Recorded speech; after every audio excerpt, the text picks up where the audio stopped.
الحمدللہ وکفا وسلام علی عبادہ الذین اصطفیٰ اما بعد فاعوذ باللہ من الشیطان الرجیم بسم اللہ الرحمن الرحیم اللہم اکفنی بحلالک عن حرامک واغننی بفضلک عمن سواک رب اشرح لی صدری ویسر لی امری واحلل عقدۃ من لسانی یفقہوا قولی رب زدنی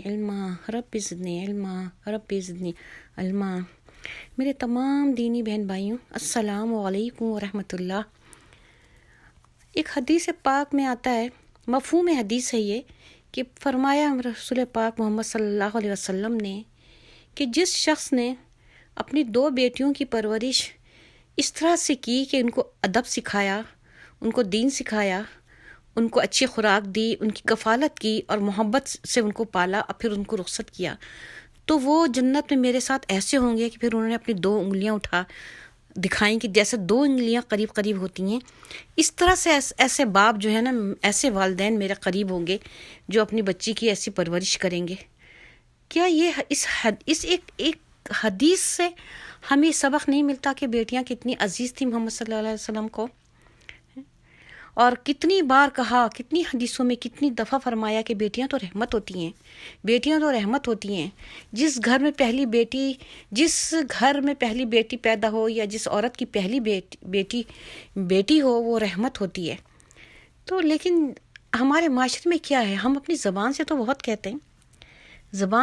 کہتے ہیں کہ بیٹیاں تو رحمت ہوتی ہیں، بیٹیاں تو بہت پیاری ہوتی ہیں، ہمیں بیٹیوں کا غم نہیں کرنا چاہیے. لیکن جس گھر میں بیٹی پیدا ہو پہلی، تھوڑا سا منہ لوگوں کو لٹک جاتا ہے.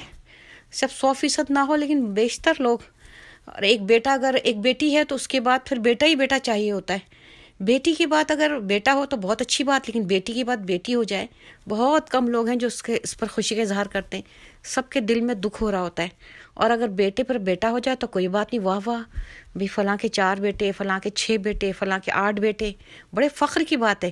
لیکن کسی کی 6-8 بیٹیاں ہو جائیں تو وہ بیچاری ماں، بیچارہ باپ، بدنصیب والدین، اس کی 6 بیٹیاں، اس کی 8 بیٹیاں.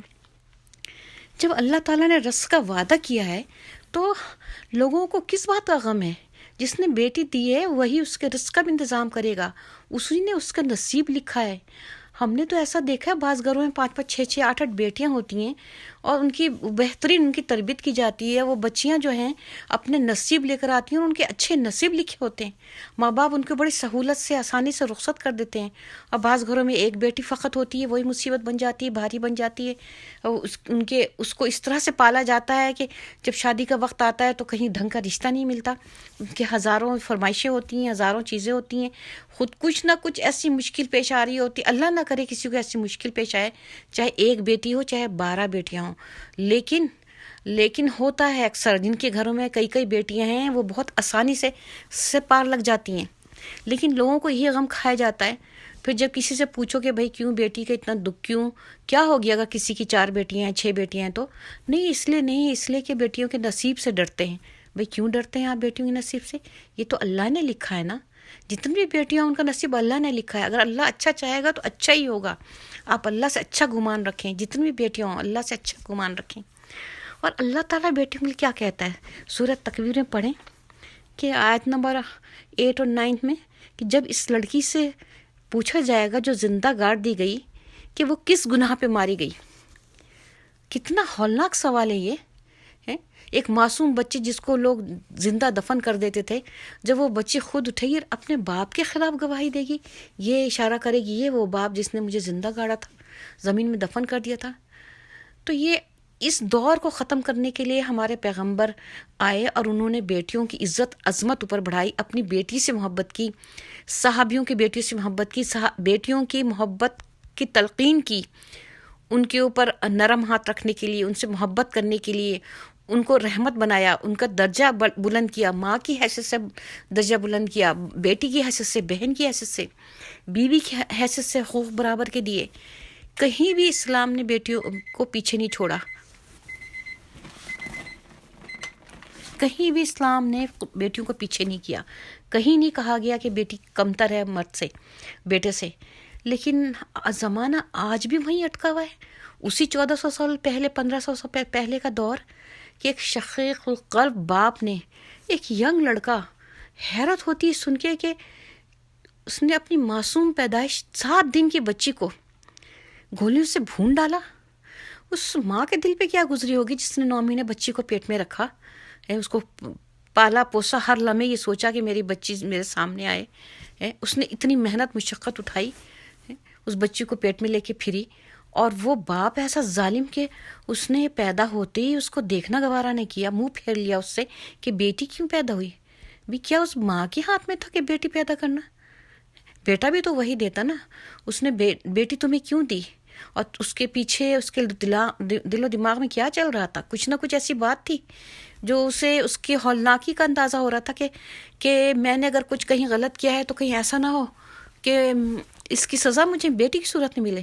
تو کبھی بھی ایسا نہیں ہوتا، کسی کو کسی کی سزا نہیں ملتی. کوئی کتنا بھی برا انسان ہو، کتنا بھی بدترین انسان ہو، اگر وہ اپنی اولاد کی پرورش اچھی طریقے سے کرے گا تو وہ اولاد اچھی ہوگی، چاہے بیٹا ہو چاہے بیٹی ہو.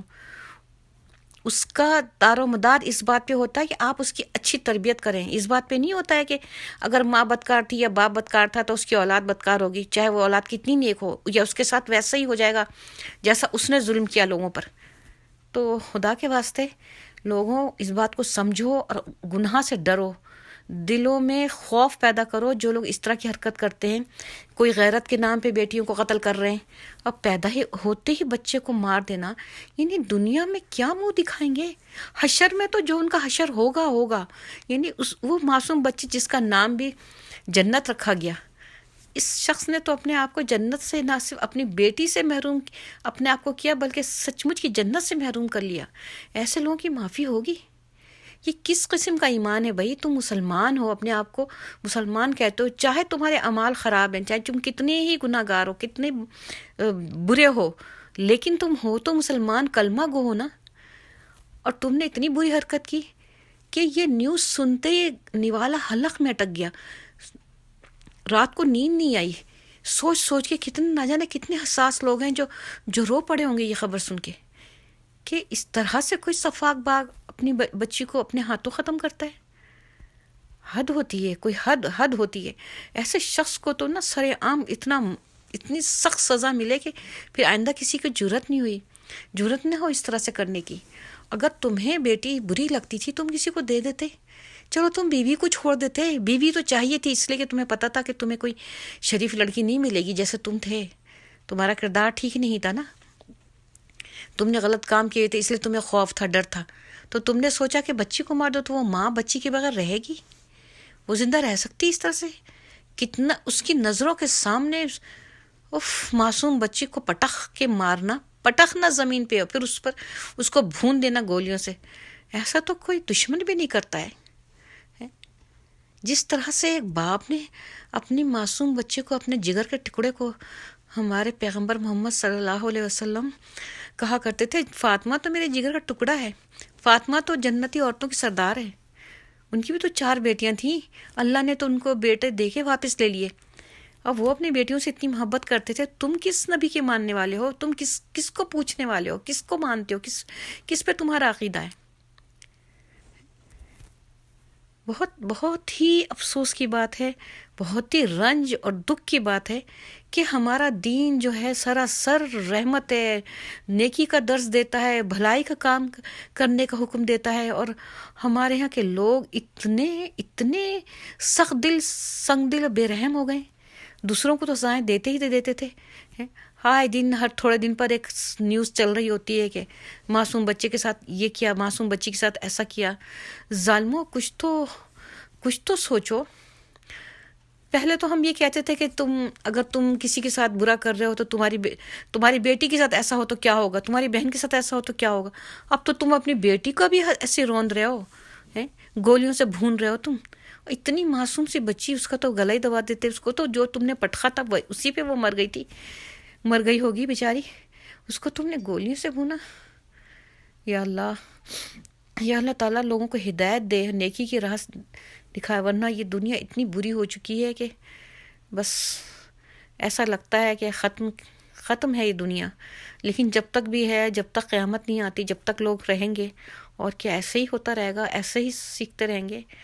خدا را ہوش میں آؤ، اپنی بیٹیوں کو ایسے برباد نہ کرو۔ وآخر دعوانا الحمد للہ رب العالمین۔